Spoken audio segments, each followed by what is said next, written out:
What is going on with Rashad Jamal? Yeah, I'm about to expose every lie they done told, like how they trafficking kids and why they ain't got a soul. They feeding off our energy, trying to destroy the globe. They got weather control, they even making it snow. But we can't run from it, gotta grab it by the antler. What you seeing done right now to Rashad Jamal is him being hushed, him being quieted. We ain't heard nothing about him.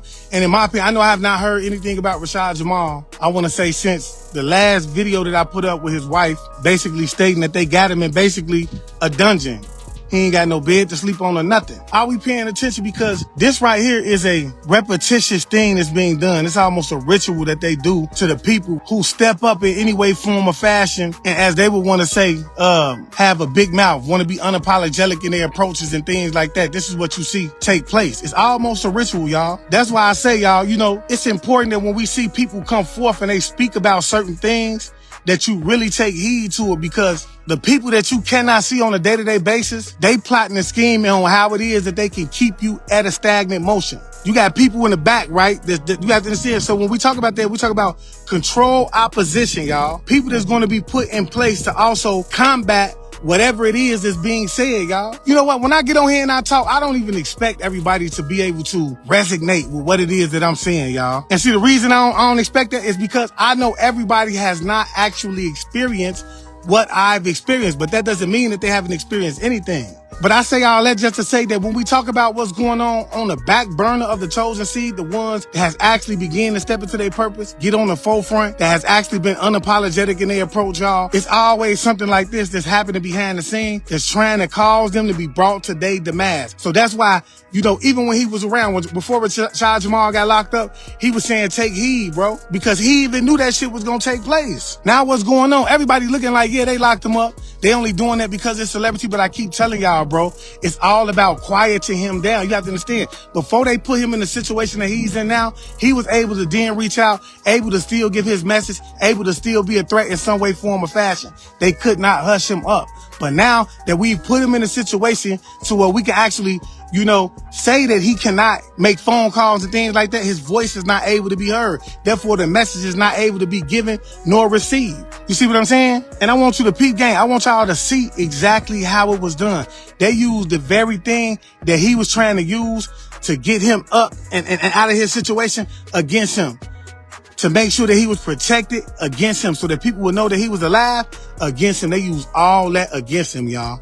Y'all dropped him down. Understand what I'm trying to tell y'all? How did they do it? Oh, you know what? He has everyone calling in, checking in on him constantly. You know what? We're going to say that's a level of celebrity that we cannot contain or control. He has a high level of influence. Everybody knows him. Everybody know what it is that he needs to do. So therefore, he needs to be secluded. So when his people them calling in and they saying, what's going on with Rashad Jamal? Why he can't come out? Woo, so on and so forth. Everybody will be looking like, oh, well, you know, he has influence. That's the problem. We can't let him into regular population. Well, ain't nobody thinking, well, if you can't let him in the regular population, does that stop his regular phone calls they should get? It's a war that's going on, y'all, and I want y'all to pay attention to it. We already done smacked him across the head, gave him a large amount of numbers, which we know that he's not going to serve all this time. But at the same time, we just need to quiet him down for a little minute and then possibly sneak in and say, you know, something happened to him, especially when we understand how the 48 laws of power is constantly being used in today's society. What did I tell y'all they like to do when the 48 laws of power, man? Y'all better wake up, man. Keep this in the forefront of your head, bro. Don't just walk around on a day-to-day basis, bro, chasing Tweety Bird, bro. After you get off these lives, you just walking away. How do they use the 48 laws of power? How do you see the 48 laws of power being used on Rashad Jamal, unbeknownst to you, bro, when we talk about a handbook that's being used by a group of snakes? The first thing we're going to do is we're going to isolate him.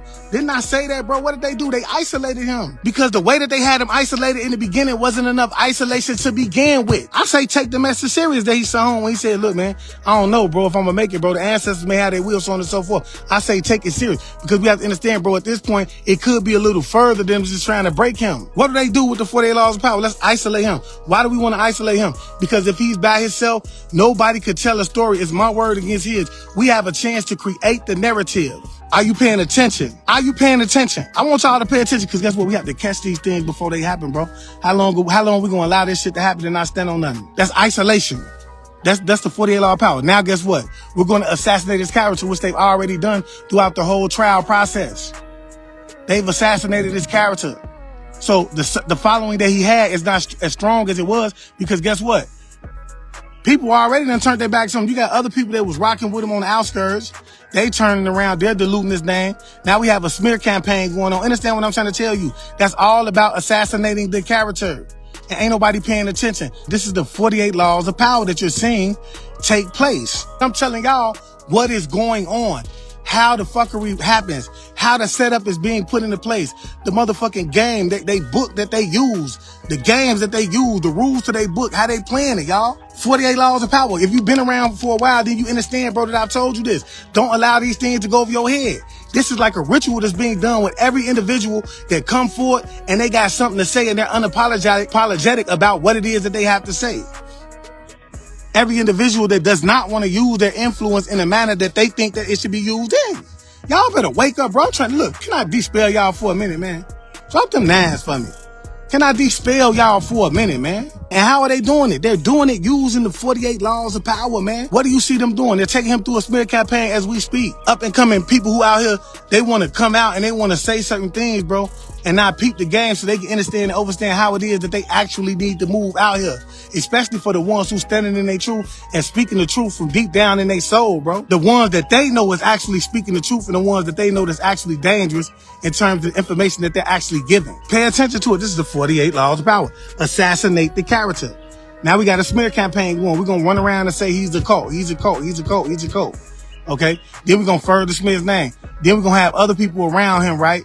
Furthermore, come along and smear his name a little more. Okay, now he's in jail. He's isolated.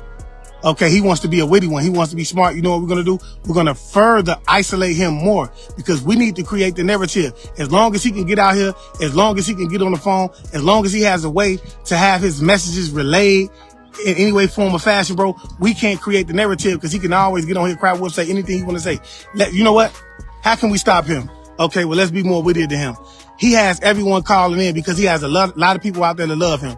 So people calling in on a day-to-day basis, checking in on him, supporting him, and trying to make sure that he's okay. Let's use that against him. Let's say that he has a too high level of influence to be in population, and we're going to use that to be able to isolate him furthermore. That way he can't even use the phone when it don't even make sense.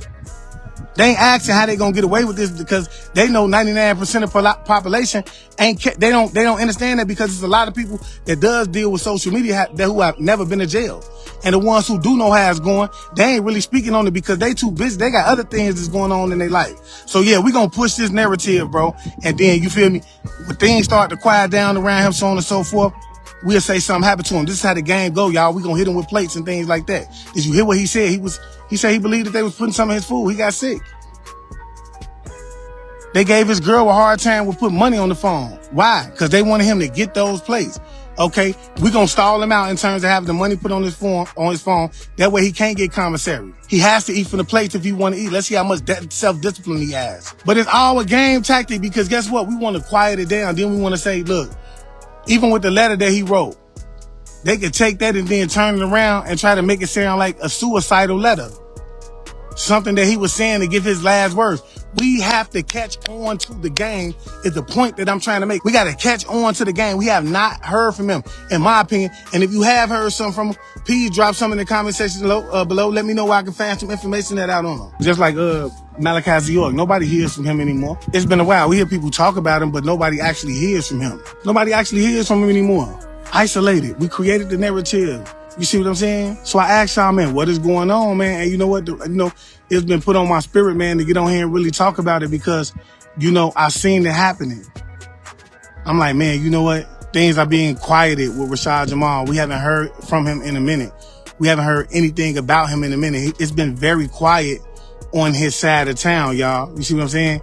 And in my opinion, that's what they want to do. Now, you see the videos of him coming, but you don't get to feel his energy as much. You have to understand, this is a powerful soul. This is someone who's able to still dominate the internet in terms of the information that he's giving out while he's not here. We're talking about a powerful soul. Wake up.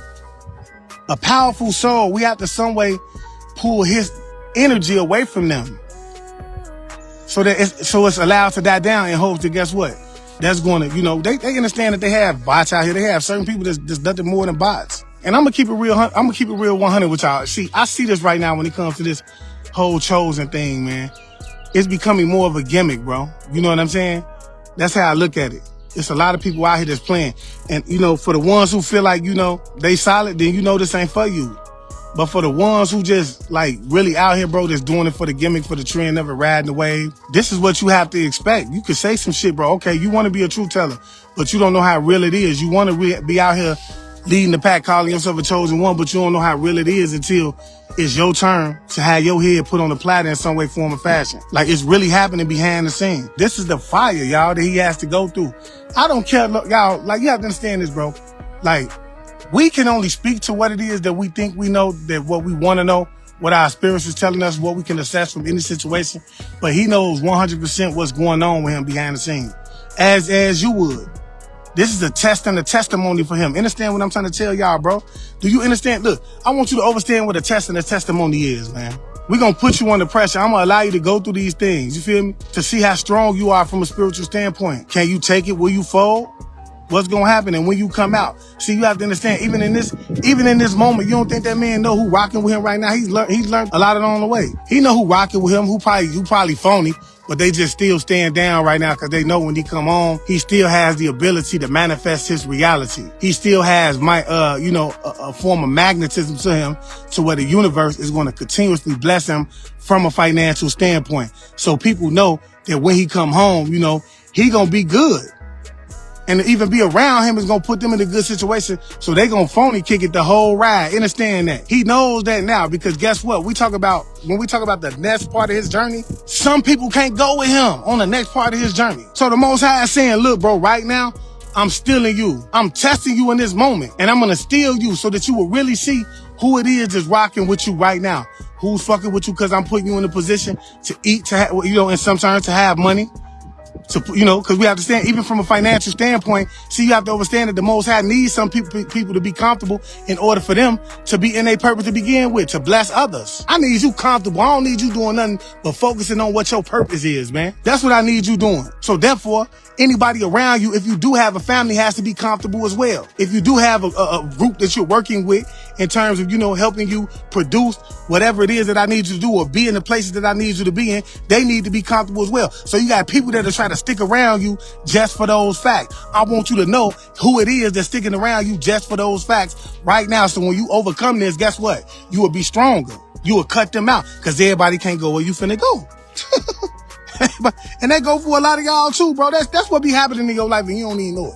You be struggling to pull a tug and trying to keep a hold of some shit, and you don't even know, bro, that the next part of your life, this is the end of that journey, but it's a new beginning of something else. I don't care what it is, whether it be a job or anything. You struggling, trying to hold on to that motherfucker. You scared, you don't know what's gonna happen if you leave this job, but you know the Most High is telling you, this is not where I need you to be at the time. And you struggling, trying to hold on to the job. He putting people, places, and things in your way to stop you. He calls you to constantly be late for the damn job. He calls you to constantly lose the goddamn job. You hear what I'm saying? Then you leave that job, you go to another job, find another job. You wondering why it is shit ain't working out there, why your energy ain't right for that job you loved in the beginning, but now you fucking hate it. Because guess what? That's because the Most High, he don't need you there. I'm trying to tell you something right now. I need you in your creative energy, working out of your second chakra right now. I need you in places that's going to get people energy going. I want you sparking life in others, man. I don't need you at work, bro, draining your energy, manifesting somebody else's reality.